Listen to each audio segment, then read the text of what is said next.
Genau so sieht er aus. Der Dan Nüesch, herzlich willkommen bei uns in Embrach. Schön bist du da. Ich habe es schon angetönt. Ja, auf die andere Seite. So ist gut. Jetzt die 2 Sekunden und jetzt bist du verbunden. Sehr gut, ja, schön da zu sein. Herzlich willkommen. Von wo hast du anreisen heute Morgen? Wo wohnst du? Von Boppelsen. Boppelsen? Ja. Ja. Das kennt man, die im Unterland so ein bisschen vertraut sind.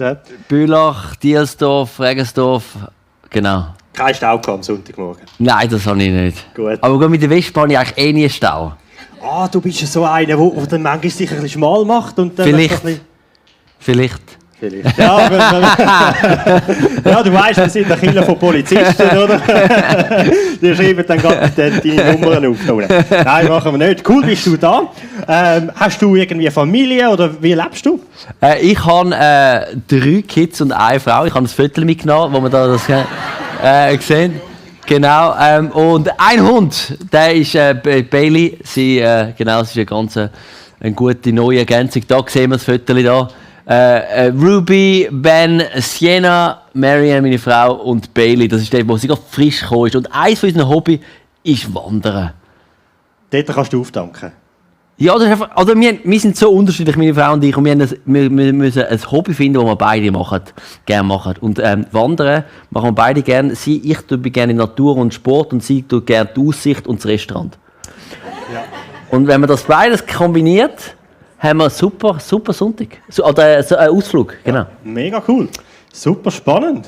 Hey, das muss ich vielleicht gerade übernehmen. Ja, ihr wisst, ich bin seit einem halben Jahr geheiratet, so gemeinsame Hobbys finden. Das sind wir genau jetzt im Prozess. Ja, gut. Und ich habe schon gesagt, du bist im ICF Zürich. Ja. ICF Zürich höre ich so im Hinterkopf gross. Da gibt es verschiedene Aufgaben. Was ist dort deine Aufgabe so als Mitarbeiter? Ich habe 3 so Hüte. Mein Haupthut ist das College leiten. Das sind hauptsächlich das AB-College bei uns in Zürich, aber ich bin verantwortlich für alle anderen Locations in Deutschland und in der Schweiz. Und dann hat es Ehe- und Familienarbeit. Das sind alle unsere Angebote der Kirche für Ehe und Familie. Und am Sonntag bin ich Community-Pastor. Das heisst, ich bin der Pastor, den man im Foyer antrifft. Genau. Das klingt nach Arbeit. Andere sind mit einem College-Leiter schon ausgebucht. Du kannst noch ein paar Sachen nebendran machen. Mega spannend. Immer mit vielen Leuten zusammen. Cool, ja, grosses Team im Hintergrund. Mega schön. Bist du da und tust noch predigen bei uns heute Morgen mit deiner Botschaft. Ich freue mich sehr und ich werde zum Start noch beten für uns und dich. Danke, Jesus, hast du den Dan da hergestellt, hast du ihn auch ausgerüstet mit deinen Worten, mit deinen Gedanken. Darf er jetzt einfach auch parat sein, sich brauchen lassen mit dem Heiligen Geist, dass er zu uns redet. Aber alle Zuhörer möchte ich auch segnen mit dem Geist vom Hören und von der Bereitschaft, auch etwas umzusetzen im eigenen Leben. Amen. Amen. So gut, danke Andi. Nehmen wir das über da. Richtig schön schwer. Sehr cool. Ey, ein schönes neues Gebäude. Letztes Mal bin ich in einem alten Gebäude noch gewesen. Also well done. Das ist wirklich lässig. Ey. Ist immer cool. Ich weiss, Kirche ist viel mehr als ein Gebäude, aber trotzdem ein guter Raum, um sich zu treffen, ist gut, oder? Ja. Schon noch cool. Das ist schon noch, das ist immer auch ein Sagen. Ich weiss, es ist nicht, wenn du es nicht hast, kannst du trotzdem Kirche sein, aber wenn du es eben hast, hilft es dir, gewisse Sachen zu ermöglichen. Und das ist mega lässig, dürfen zu sehen. Und goldig, das haben wir auch gefreut. Bei Google Maps, das erste Bild, wenn man von da schaut, bei Google Maps ist noch das alte Gebäude. Und wenn man dann einen Schritt weiterfährt auf der Google Maps, dann ist das Goldige da. Das ist mega lustig, muss man schauen. Cool. Schön, dass wir da sind. Ich möchte heute sprechen über das Thema, wenn das Leben überfließt. Und ein Herzensthema. Ich liebe das, weil ich möchte für mein Leben, für mein Umfeld, für die Menschen, für die Menschen, ich glaube, ich liebe es zu sehen, wenn Leben aus anderen Leben fließt. Das hört sich etwas komisch an, aber wieso? Das ist so, wenn du Menschen begegnest, da fließt schönes, gutes Leben hinaus. Das ist einfach das ist einfach wunderbar. Und darum, diese Message kommt aus diesem Herzschlag und aus einem Schlüsselvers. Ich komme darauf zurück nachher. Vielleicht, wenn du Leute kennenlernst, oder, dann merkst du sehr schnell, je nachdem, was du machst, was die Person ist, eben, was kommt aus dieser Person heraus. Ich liebe es, Leute wirklich kennenzulernen, und ein Schlüssel ist ja, du spielst mit ihnen Spiele. Dann lernst du sie wirklich kennen, oder? Also wenn du merkst, ja, einige Leute, die wollen das gar nicht, oder die werden dann ganz impulsiv, oder die anderen werden dann, wenn ich gewinne, werde ich hochmütig ein Großmaler, ein Riesenschwätzer. Nervt meine Familie. Wenn ich verliere, hörst du mich nicht. Sage nichts mehr, ich sinke in mich zusammen, und genau, und das kann ich nicht kennen. Aber das ist spannend, beim Spielen lernst du Leute kennen. Ein anderer Weg, wie du auch Leute kennenlernst, ist, wenn du mit ihnen Dinge machst, die sie noch nie gemacht haben. Oder du beobachtest Menschen, die gerade durch eine schwierige Zeit hindurchgehen. Dann lernst du ein ganz neues Gesicht von dieser Person kennen. Ich war kürzlich auf einem Klettersteig. Ich habe ein Foto mitgenommen. Und ich habe noch nie einen Klettersteig gemacht. Meiner Small Group ist es so, dass man schreibt in den Chat, heute immer jemand leitet die Kleingruppe. Und da hat mein Freund aus der Innerschweiz hat den Kleingruppeabend geleitet und hat geschrieben, wir treffen uns im hintersten Ecken vom Murtertal. Oder in Zürich. Und ich musste noch die Kinder ins Bett bringen. Meine Frau hat am Abend gearbeitet. Ich konnte erst um 8 Uhr losfahren am Abend und musste ins hinterste Ecken vom Murtertal fahren. Und da kam ich schon, das Licht war schon fast, also die Sonne war schon weg, das fing an dunkel zu werden. Und da ging ich da noch voll in meinen Gedanken bei den Kindern, Familie und der Autofahrt und Stress. Und jetzt bin ich da schon zu spät, 1 Stunde zu spät in das Small Group, aber ich wollte noch gehen, weil der Klettersteig, das ist gewaltig, da dachte ich, das ist cool. Hatte keine Ahnung, was das ist. Da alles angezogen, und dann bin ich los in den Berg.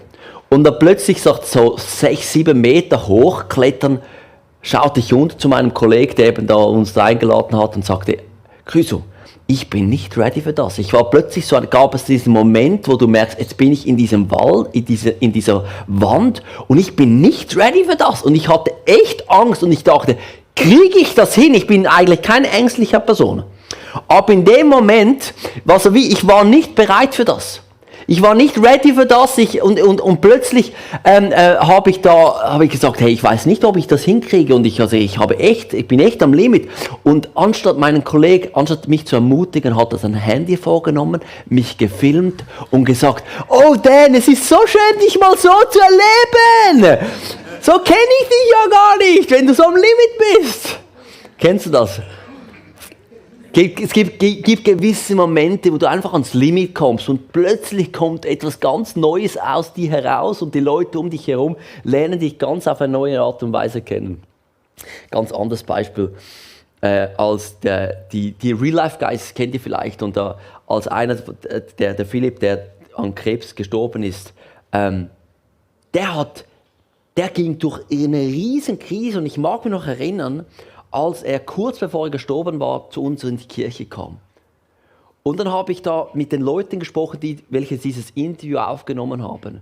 Und die sagten, weißt du, das ist so krass, der ist wirklich am Sterben. Man sieht es, wie er am Sterben ist. Und aus ihm fließt immer noch Lebensfreude heraus. Aus ihm fließt immer noch Hoffnung heraus. Und die waren so tief beeindruckt, weil sie haben in ihm, in diesen Schwierigkeiten, etwas Gewaltiges gesehen. Verschiedene Geschichten, aber alle zeigen uns, was in uns in uns drinsteht. Ich nehme das Bild hervor. Oder von so einer Orange. Jetzt muss ich das gut schneiden. Ich liebe das. Ich liebe Orangen. Wer liebt Orangen? Auch viele Leute. Wollt ihr noch eine? Look, wer möchte diese?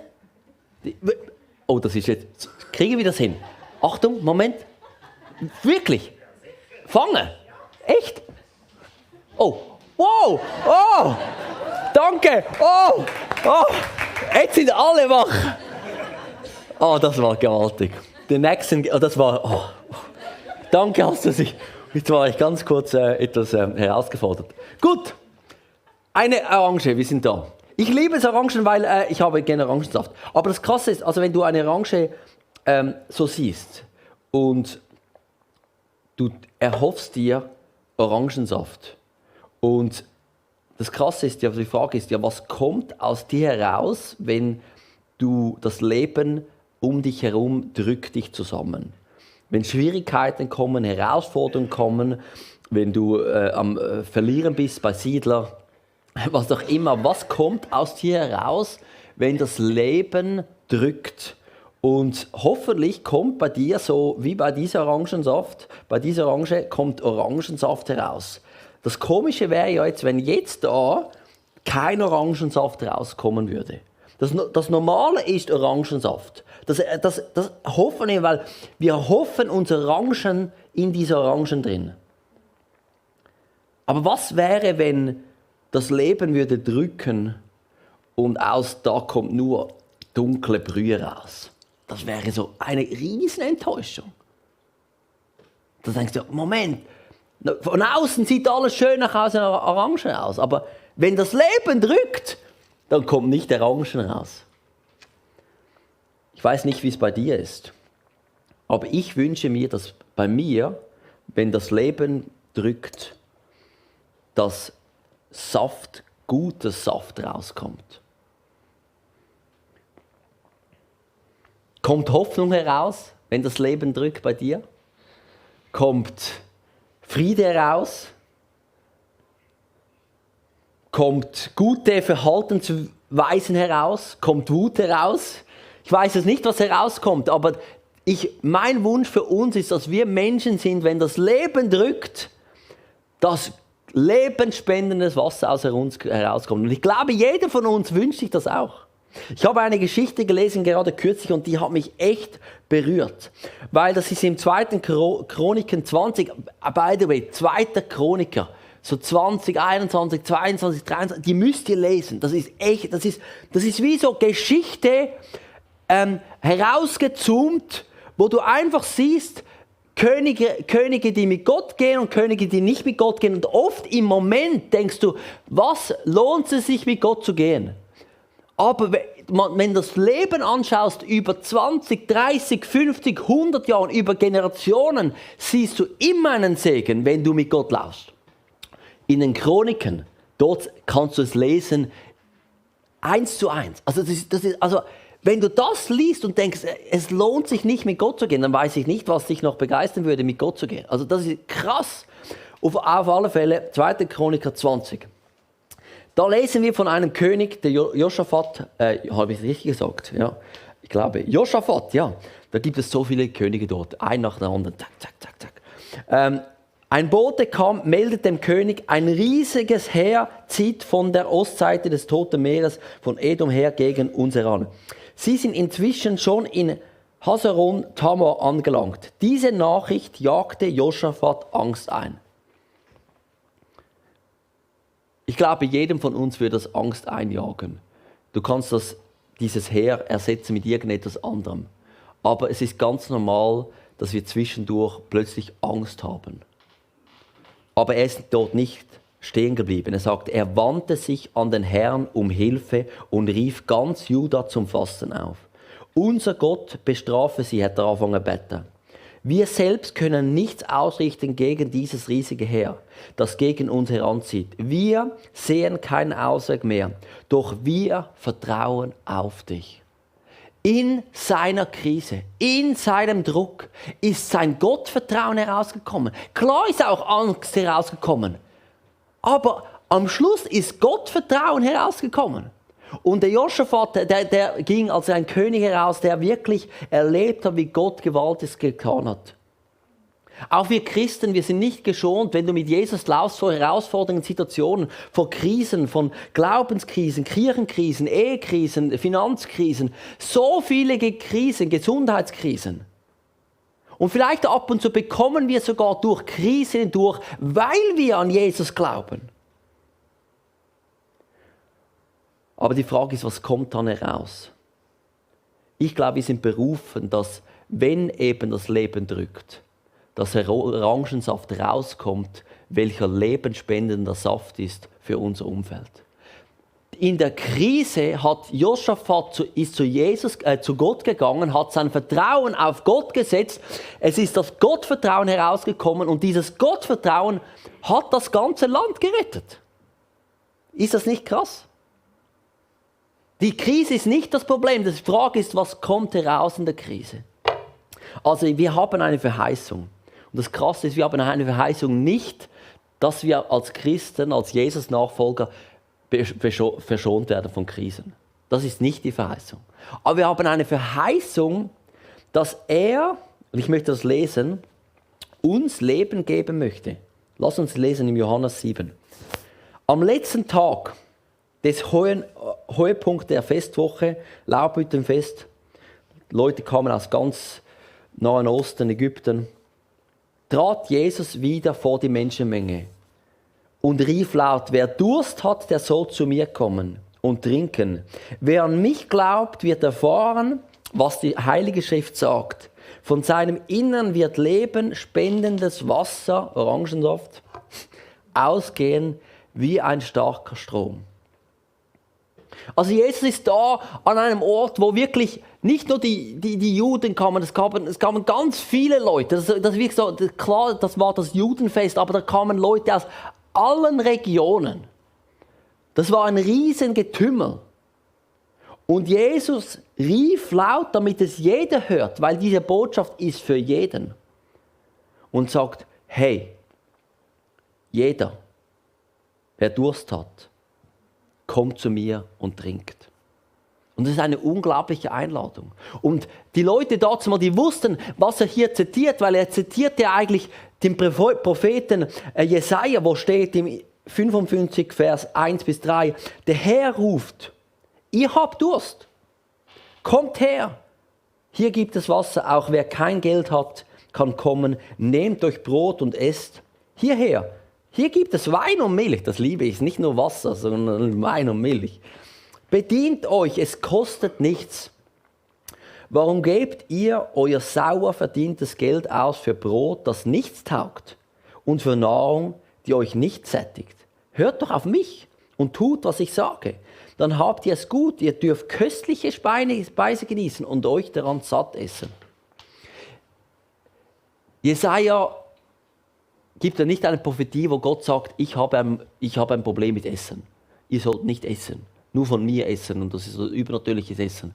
Nein, aber er nimmt das Bild von Essen, ist etwas, was wir immer wieder brauchen. Es ist etwas, das uns stillt, aber auch uns zufriedenstellt. Wer weiß das? Ein gutes Essen. Das ist einfach, das ist ein gutes Essen. Ist nicht nur, es ist notwendig, es ist auch schön. Und er nimmt dieses Bild auf von, ja, wieso rennt ihr überall dem nach? Bei mir werdet ihr nicht nur gestillt werden in eurer tiefster Sehnsucht, sondern es ist auch schön und es ist auch gut und es bleibt gut. Und es ist eine krasse Einladung. Es ist nicht eine Shame-Message von einer quasi, du hast Durst, du bist hungrig nach dem Leben. Shame on you. Er sagt, nein, das ist, wenn das kommt, wenn du merkst, eigentlich ist da etwas unzufrieden in meinem Leben. Eigentlich ist da Dinge in meinem Leben, die ich nicht haben möchte, ein Loch, das nicht gefüllt ist. Ich komme zu dir, sagt er, genau, super. Er sagt nicht, was du hast ein Loch, das nicht gefüllt ist. Es sollte gefüllt sein. Nein, er sagt, ja, logisch, darum bin ich ja da.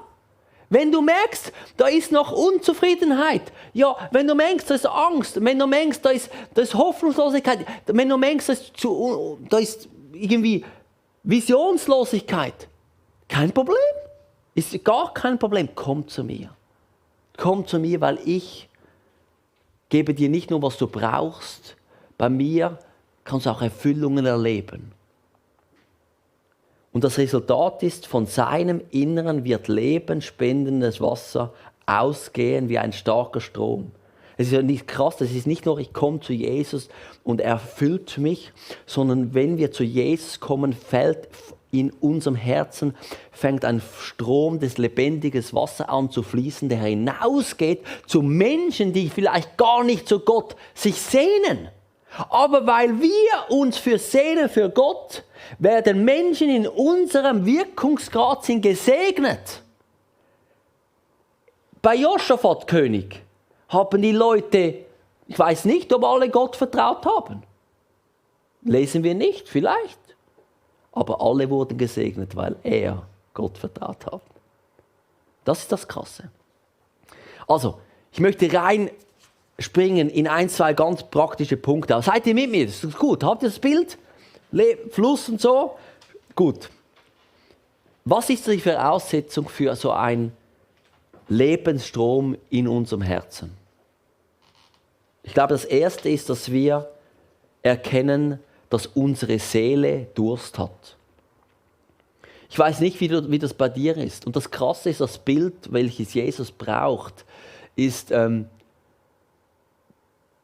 Bild von eben Essen, das immer wieder, das brauchen wir immer wieder. Und bei ihm stillt das. Er stillt unser tiefstes Verlangen, der Durst in unserer Seele. Aber die Frage ist, sind wir überhaupt bewusst, dass unsere Seele Durst hat? Ich weiß, wenn du wirklich Wasserdurst hast, dann einige Leute haben Kopfweh oder was auch immer. Jeder hat so seinen Mechanismus, wieso er merkt, ich habe nicht genug Wasser getrunken. Die Frage ist, weißt du, wenn deine Seele sich nach Gott dürstet? Und jetzt kannst du sagen, ich weiß, einige, die denken unter uns sagen im Moment, wieso, jetzt das Bild geht nicht ganz auf, weil Gott ist ja, wenn er sagt, komm zu mir, dann seid ihr nicht mehr durstig. Also wenn ich einmal komme, dann muss ich nie mehr kommen. Ich glaube nicht, dass damit er meint, du musst einmal zu ihm kommen und nachher musst du nie mehr zu ihm kommen, weil du bist einmal gestillt. Sondern er ist ein Durst, was nie aufgeht. Wenn wir immer wieder bei ihm sind, das hört nie auf. Aber es ist nicht so, ich komme nur einmal zu Gott und nachher muss ich nie mehr zu ihm kommen, weil dann bin ich gedürst, mein Durst ist gestillt. Also ich erlebe das so in meinem Leben, dass ich habe immer wieder Momente, wo ich merke, meine Seele dürstet nach Gott. Obwohl ich Gott kenne. Und vielleicht gerade weil ich ihn kenne, merke ich ja trotzdem, bei ihm wird meine Seele gestillt. Und die Frage ist, sind wir uns dem bewusst, wenn unsere Seele sich nach Gott dürstet? Oft bei mir fängt es an, wenn Unzufriedenheit sich ausbreitet. Wenn es gibt so gewisse Dinge, wo ich merke in meinem Herzen, ich brauche Gott. Also erkennen wir das. Vielleicht ist Lustlosigkeit, vielleicht Stress, Unzufriedenheit. Und das Zweite ist, ich lasse meinen Durst stillen von Jesus. Das Krasse ist, wir sind ein Menschen, die sind gemacht, nicht nur einfach zu leben. Wir sind göttliche Wesen, die Gott gemacht hat in seinem Ebenbild. Klar sind wir voll Mensch, aber wir sind nicht wie Tiere. Wir brauchen die Verbindung mit einem Schöpfergott. Wir sind gemacht in dieser Verbindung mit ihm. Er kann unsere tiefste Seele stillen. Und die Frage ist, merken wir überhaupt, dass unsere Seele dürstet? Und die Frage ist, dann gehen wir zu Gott, weil die Realität ist oft, wenn uns etwas fehlt, dann haben wir unsere Go-to-Plätze. Zum Beispiel, ich gehe dann mehr Sport machen und Sport ist wichtig. Aber Sport alleine stillt nicht all deine Bedürfnisse. Dann esse ich etwas besser. Essen ist great, super, aber einfach dich zu füllen im Herzen stillt nicht die Sehnsucht in deiner Seele. Die anderen Arbeit, dann arbeite ich einfach härter. Hoffe dort meine Erfüllung zu finden. Aber Arbeit ist super, es erfüllt dich aber nicht auf die Länge. Dann ist dann irgendwelche Süchte. Alkohol, Porno, irgendwas, aber ich stille meinen Durst, weil meine Seele ist dürstig. Und die Frage ist, erstens, sind wir bewusst, dass wir Durst haben? Zweitens, wo stillen wir unser Durst? Und das ist mega entscheidend. Und krass ist Jesus, er möchte nicht nur einfach dein Retter sein, er möchte dein Sehnsuchtsstiller sein. Und ich habe das immer wieder so erlebt in meinem Leben, wie einfach Jesus unglaublich mein Leben erfüllt. mit der Zeit, ich weiß gar nicht, ob diese Zeit da stimmt. Ich fliege blind.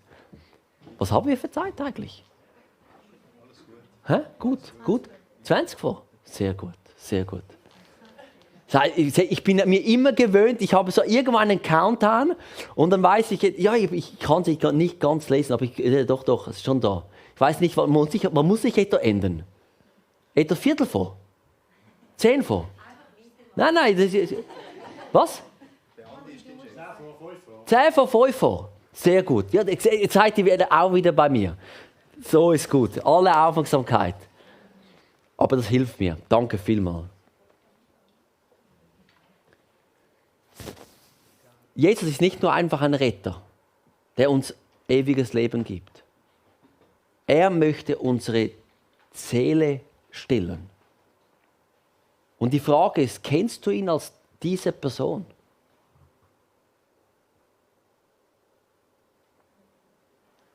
Wenn die Dinge nicht mehr so gehen, wie wir uns wünschen, wohin gehst du? Oft, wenn ich zu Hause bin und ich merke, Schwierigkeiten kommen auf mich zu. Wohin gehst du? Und mein tiefer Wunsch ist für uns, dass wir in diesen Momenten einen Reflex entwickeln, wo wir sagen, dann gehen wir wie dieser König Josaphat, wir gehen zu Jesus. Wir gehen zu ihm. Weil wir vielleicht Angst haben, weil wir vielleicht verzweifelt sind. Vielleicht sind wir einfach unzufrieden. Und ganz klar, oft vielleicht sagt auch Dan, schau wieder mal etwas zu dir. Geh wieder mal etwas rennen. Oder was auch nicht, das kann auch sein. Aber er ist unser Seelenstiller, Sehnsuchtsstiller. Und ich habe gemerkt, was sind so 3 Bereiche, die uns oft abhalten, zu Jesus zu gehen, um unsere Sehnsucht zu stillen. Einer dieser 3 Bereiche sind leere Rituale. Gerade wenn du Christ bist, du kommst vielleicht jeden Sonntag in die Kirche, vielleicht hast du eine Kleingruppe, vielleicht liest du in der Bibel, vielleicht betest du oft, ich weiß nicht, wie das ist bei dir. Vielleicht machst du Abendmahl, vielleicht fastest du noch ab und zu. Ich weiß nicht, wir haben als Christen viele wunderbare Rituale. Ich liebe Rituale und ich habe vielleicht in den letzten Jahren mich neu verliebt in Rituale. Weil Rituale ist grundsätzlich nichts etwas Schlechtes. Oft denken wir immer, es muss fresh sein, neu sein, etwas Neues. Ja, vielleicht muss es nicht etwas Neues sein. Vielleicht brauchen wir einfach wieder das Entdecken, die Kraft von alten Ritualen. In die Kirche kommen kann ein leeres Ritual sein oder ein lebensspendendes Ritual. Es kann leer sein, wenn du einfach kommst, weil das machen wir einfach so. Du kommst rein und ich sage nicht, Gott kann dich auch noch überraschen, auch wenn du ohne Erwartung kommst, wenn du einfach kommst, weil du nichts anderes zu tun hast. Ich weiß, Gott ist nicht daran quasi gebunden. Aber ich weiß, dass oft, wenn wir in die Kirche kommen mit Hunger, weil wir wissen, ich brauche Gott. Ich habe eine Sehnsucht nach ihm. Meine Seele dürstet nach ihm. Dann wird das anders sein, dieser Gottesdienst. Dann wird es sein, dass jemand links neben dir geht nach Hause und denkt, ja, heute war nicht speziell. Und du gehst nach Hause und merkst, Gott hat zu mir gesprochen. Hast du die gleiche Predigt wie ich? Ja, ich hatte die gleiche Predigt wie ich. Was war der Unterschied? Hunger. Hunger. Sehnsucht. Glaube. Vertrauen. Hingabe. Ein offenes Herz. Bibel lesen, mega gut. Ich liebe Bibel lesen. Aber wenn ich einfach Bibel lese, dass ich wieder etwas abgehakt habe,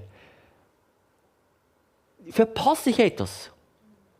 Und das Krasse ist, jetzt kann es Leute sagen, ja, ich mache es nur als Ritual, dann mache ich es jetzt nicht mehr. Ich würde sagen, mach es weiterhin aus Ritual, aber mach es aus Überzeugung und mit Hunger. Lesen eine Bibel. Rituale helfen uns, weil zum Beispiel, wenn wir haben auch ein Zähneputzritual. Wir machen Zähneputzen immer vor dem ins Bett gehen. Das ist ein Ritual. Weil Zähneputzen ist gut. Jetzt kannst du sagen, ja, aber wenn wir es einfach machen, weil es Ritual ist, dann lass uns doch lieber weglassen. Nein, behalte es, aber merke, es ist gut. Also, sehe den Sinn dahinter. Versteht ihr? Rituale sind mega wichtig, weil sie helfen, Dinge zu etablieren in unserem Leben, die uns gut tun. Aber lass uns wieder die Kraft der Rituale sehen. Letzten Sonntag habe ich das Abendmahl bei uns geleitet in der Kirche. Und es ist immer wieder eine Herausforderung, wenn du seit 20 Jahren in der Kirche arbeitest, dir vor Augen zu stellen, zu malen, das, was Jesus gemacht hat. Dieses kraftvolle Ritual vom Abendmahl. Sein Blut ist vergossen für uns. Er hat sein Leben gelassen für uns. Blut ist aus seinem Körper geflossen. Dieses Blut, welches den Tod symbolisiert, vergibt all meine Schuld, weil er hat den Tod auf sich genommen für mich und ich muss mir das ab und zu ich muss das mir aufsagen. Versteht ihr? Weil ich es einfach aus leeren Ritualen auch machen kann. Aber ich möchte nicht. Weil ich brauche Gott. Fasten, Einsamkeit, Ruhezeit. Die Mönche haben so viele gute Rituale. Und heute entdecken wir die vielleicht neu, aber vielleicht nicht mehr in der Kirche. Aber lasst uns das wieder machen. Weil wir wissen, wir brauchen Gott. Unsere Seele braucht ihn. Das Zweite ist Ignoranz und Arroganz. Halten uns oft davon ab. Ich merke, dass mein Wunsch im College, wir haben viele Studenten, und mein Wunsch ist, dass Leute in eine Mündigkeit reinkommen mit Jesus. Aber Mündigkeit heißt nicht Unabhängigkeit. Mündigkeit heißt, ich kann erkennen, was kommt von Gott, was kommt nicht von Gott, was ist sein Wille. Aber beim Christentum ist nicht, je älter du wirst, desto weniger brauchst du ihn. Bei meinen Kindern ist das, eines Tages möchte ich, dass sie ohne mich leben können. Jetzt brauchen sie mich noch etwas mehr. Schritt für Schritt führen wir sie in die Unabhängigkeit. Als Kind Gottes wachsen wir nicht Schritt für Schritt in die Unabhängigkeit. Ich merke, ich brauche ihn jetzt mit 40 mehr noch als mit 20, habe ich das Gefühl, auf alle Fälle. Wahrscheinlich brauchte ich ihn gleich viel mit 20. Wie schade ist, wenn wir das Gefühl haben, jetzt kennen wir so viel von der Bibel, dass wir nicht mehr diesen Sehnsuchtssteller brauchen in unserem Leben. Und das Krasse ist, oft habe ich noch das Gefühl, ja, wir wissen so viel, aber das Wissen alleine ist eigentlich für nichts, wenn es sich nicht zeigt in unserem Lebensstil und unserer Aussprache und unserem Verhalten. Ich liebe es, Menschen zu begegnen, die im Alter liebevoller, großzügiger, hoffnungsvoller, glaubensvoller, großherziger, freundlicher werden. Das möchte ich auch, weil das sehe ich, ist eine Frucht des Heiligen Geistes, was ich glaube, dieser Lebensstrom symbolisiert. Die Frage ist nicht, je älter du wirst, weißt du mehr. Frage dich, hat meine Liebe zugenommen? Und Liebe ist oft wieder auch ein schwieriges Wort. Was heißt das, Liebe? Gut, dann lass uns das runterbrechen. Hat meine Freundlichkeit zugenommen? Ja, auch zu den Autofahrern. Nein, kein Witz. Auch zu den Nachbarn. Auch zu den anstrengenden Kunden. Hat meine Dankbarkeit zugenommen. Auch zu deiner Frau und deinem Mann, der vielleicht wieder mal etwas gemacht hat, was du denkst, habe ich schon lange mal gesagt. Hat mein Glaube zugenommen, wenn Schwierigkeiten kommen, dass es braucht nicht mehr 2 Wochen, bis ich zu Gott gehe. Nein, eine schwierige Nachricht kommt und mein Reflex ist, Vater, ich habe Angst. aber ich setze mein Vertrauen auf dich. Das ist der Gradmesser der Mündigkeit. Das ist lebensspendendes Wasser, das aus uns herausfließt. Und das Krasse ist, oft haben wir Ignoranz und Arroganz, welches uns abhaltet. Es sind nicht die, welche das Gefühl haben, ich habe alles, welche von Gott beschenkt werden. Es sind die Hungrigen, welche beschenkt werden.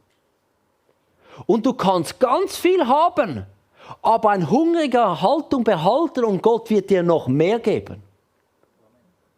Das ist das Krasse. Aber es fängt an zu merken, ich bin nichts ohne ihn. Ich brauche ihn heute mehr denn je. Und das Letzte ist ein falsches Gottesbild.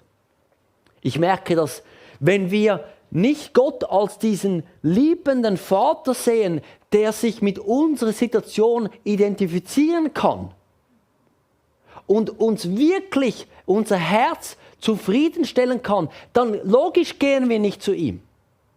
Wenn wir das Gefühl haben, er ist jemand, der nur uns sagt, ja, selber schuld oder solltest halt mehr das machen, solltest halt mehr Bibel lesen, dann wärst du schon glücklicher. Nein, er ist nicht so. Er sagt, komm zu mir und dann erweckt in dir wieder eine Freude für das Bibellesen. Aber zeigt dir nicht, er ist nicht der Gott, der zuerst mal, wenn du zu ihm kommst, sagst, was du falsch gemacht hast. Wenn du zu ihm kommst, mit einem offenen, zerbrochenen Herzen, ist er immer mit offenen Armen da.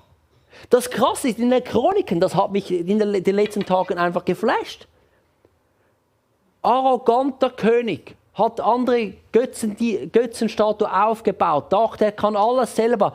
Dann kam das Unheil über das Land und in der Krise kam er zu Gott und denkst du, jetzt würde Gott sagen, jetzt bist du selber schuld.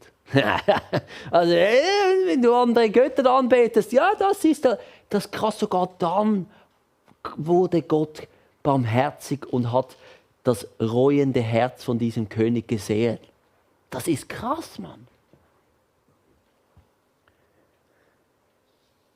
Ich möchte schließen mit einer Story von meiner Großmutter.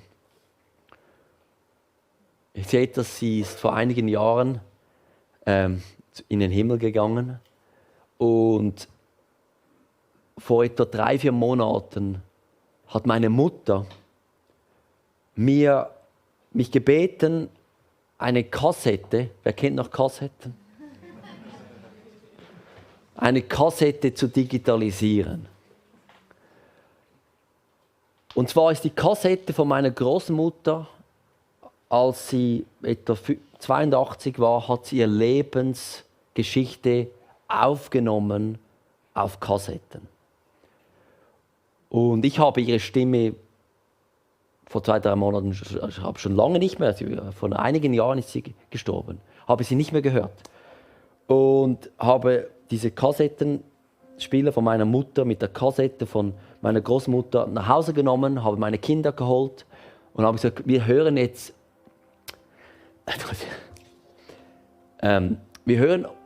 eure Urgroßmutter.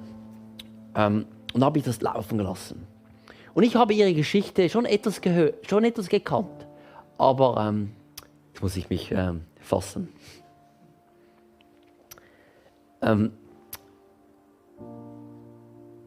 Ich habe sie schon gekannt, aber nicht so gut. Der Vater von meiner Großmutter ist weggelaufen von seiner Frau. Also meine Großmutter ist aufgewachsen nur mit einer Mutter. Und dazu mal, das ist unglaublich schwierig. Das war krass. Und die Mutter von meiner Großmutter war dann auch psychisch nicht so gut weg. Und meine Großmutter musste auf ihre Mutter aufpassen. Als sie hat Kinder bekommen, meine Mutter ist dann auf die Welt gekommen. Und dann ist ihr Mann gestorben, den wir da sehen. Sehr früh, meine Mutter war 14 oder 13, ist mein Großvater, den habe ich nie gekannt, ist gestorben. Und sie hat das erzählt und ging dann einfach durch und dachte, wow, das ist eigentlich unglaublich viel Leid. Das ist unglaublich hart. Heute ist noch hart, aber dazu mal war es noch viel harter. Und meine Großmutter musste dann für ihre Mutter schauen und ihre 3 Kinder schauen und noch irgendwo durchkommen. Und sie haben mit praktisch 0 Geld gelebt. Hart gearbeitet und sie hat gesagt, oft habe ich mich in den Schlaf geweint. Jeden Abend mit meinem Leid. Und ich ging zu meinem Jesus in meinem Leid und meiner Angst. Wie kommt es mit meinen Kindern? Wie kriege ich das alles hin? Sie ist zu Jesus gegangen in ihrem Schmerz. Und sie erzählt in dieser Geschichte, wie Jesus ihr begegnet ist in ihrem Schmerz. Und ich kenne meine Großmutter, sie hat bei uns gelebt, oben. Und ich habe sie eigentlich einfach als diese starke, fröhliche Frau gekannt. Und erst jetzt, wo ich Kinder habe, ist mir bewusst, wie viel Leid sie durchmachte. Und meine Mutter, die ist für mich die frohe Natur, ihr werdet sie kennenlernen. Und meine Kinder, die sagen immer, meine Großmutter, die lieben meine Großmutter. Und die sagte, aber am Schluss sagten meine Kinder, das hat mich so berührt, sagten sie, aber Papi, wie kann sie so fröhlich erzählen über ihr Leben? Sie hat so viel Leid durchgemacht.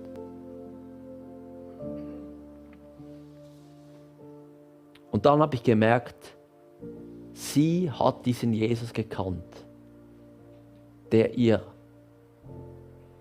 Herz gestillt hat inmitten von allem Leid. Und aus ihrem Leben ist lebensspendendes Wasser hinausgekommen.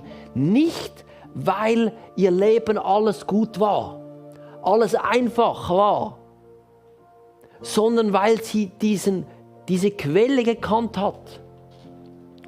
Und das habe ich gemerkt, wow, was für ein Vorbild ist sie mir.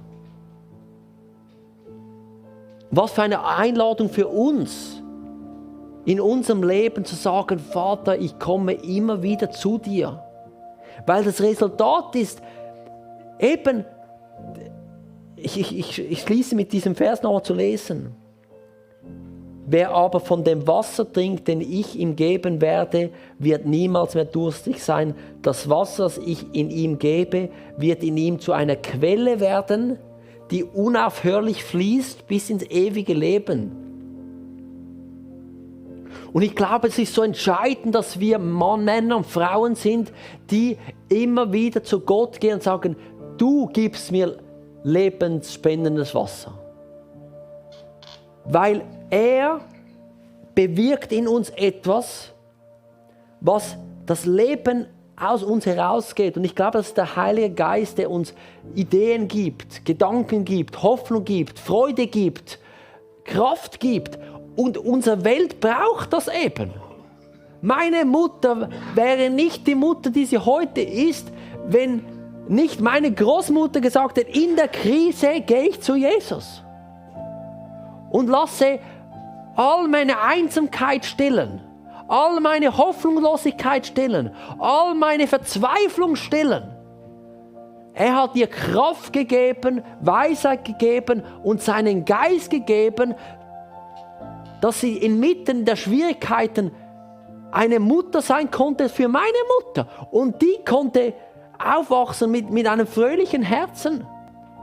Und ich bin heute noch dadurch gesegnet. Also wir machen das nicht nur für uns. Wir machen das für unsere Nachbarn, für unsere Arbeitskollegen, für unsere Kinder, unsere Geschwister, unsere Ehefrauen, unsere Ehemänner. Wir machen es für sie. Weil es ist viel schöner, mit Menschen zu leben, da kommt guter Saft heraus als dreckige Brühe. Weil das Leben wird immer mal drücken. Aber wenn drückt und guter Saft rauskommt, können wir davon trinken. Vater, ich danke dir so viel mal für den heutigen Sonntag. Und ich danke dir, dass du da bist mit deinem Frieden und mit deiner Kraft. Und ich bete jetzt einfach, dass du durch die Reihen gehst. Und ich weiß, in so einem Raum wie hier, wir haben immer verschiedene Leute mit verschiedenen Geschichten. Und du kannst unser Durst stillen.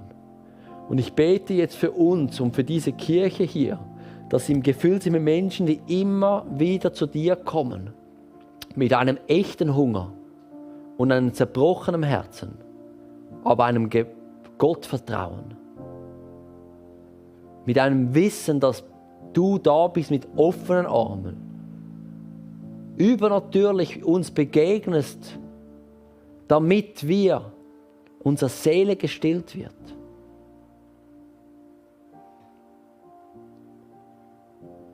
Ich bete gerade dort für Männer und Frauen, die vielleicht gerade herausgefordert sind, sagen, ich habe Mühe, mich zu öffnen diesem Jesus. Ich bete, dass diese Mauern fallen dürfen heute Sonntag.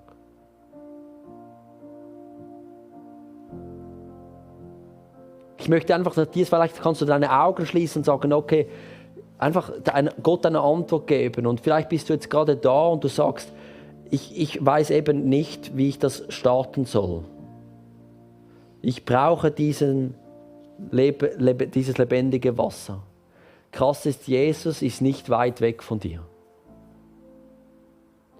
Egal, ob du ihn schon lange kennst, er ist nie weit weg von dir. Ich würde sogar sagen, er ist höchstens ein Gebet entfernt von dir. Und das Gebet muss nicht irgendwo fromm sein. Er möchte ein Herz. Und vielleicht ist es dran, morgen im Auto oder mit dem Hund einfach dein Herz auszuschütten, diesem Jesus, und zu sagen, mein Herz ist durstig und ich brauche dich.